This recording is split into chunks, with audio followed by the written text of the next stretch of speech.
Hey, what are you doing? Gumagamit ng social media. Malay mo naman, i-monetize na ako ni Meta, di ba? Ang sarap, so refreshing. Are you using social media? Or social media is using you? Ay, amot sa imo, oy. Naglibong na gani ko ani kayang among bongbong. Daghang kaayog bangag, oy. Tapos, idugang mo pa na sa akong problema. Ay, ambot sa imo. Uminom na lang ulit ng masarap pa. Noko, merakap ka mo rin. Sabi mo kanya na, yung bisayang ini, pangalat na ibongbong Marcos ka, no, bangag. Noko, makwadkom ka kanyan. Madam, king balingay ni, pangalat na ibongbong Marcos ka, no, bangag yo. Talaga, sinabi niya yon.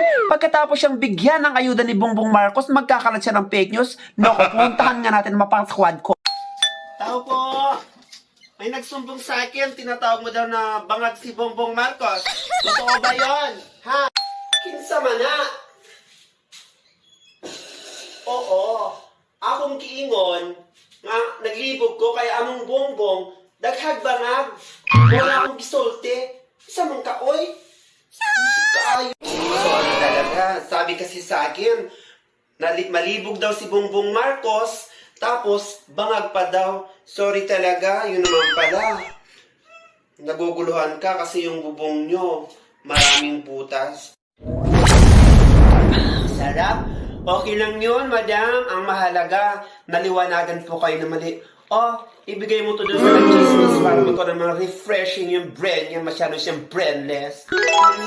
I'm sorry talaga sa inasal sa'yo ni Sir Pentina. Ay naku, ibabalik ko talaga sa pang-Asian at para makabawi naman ako sa'yo, magbibigay ako ng panibang lucky numbers nationwide. Today is March 26, 2025. To the province of Tarlac City for number 2129 and of course from Nueva Vizcaya for number 2429 at sa marami pang ibang provinces. And for today's video, ang ating isusumada is ang number 2516. Ang ibig pong sabihin niyan ay masaya siya sa kanyang mga nakasalamuha. Then we have to use the particle negative and positive.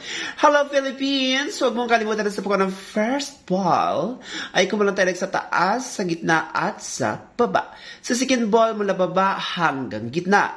Pwedeng parehong taas, parehong gitna, at parehong baba. So if you can see, guys, yung naka-square ay ang ating tinatawag nating pang second ball. So anyway, here now sa ating tip nationwide, we have the number tip number 1, 2021, 2029, maging ang 1229, 1333, 829, 828, maging ang 932, 929, maging ang 1233. And here now for our Petty Sumada nationwide dated on March 26, 2025, araw ng buhay. Hello Pilipinas!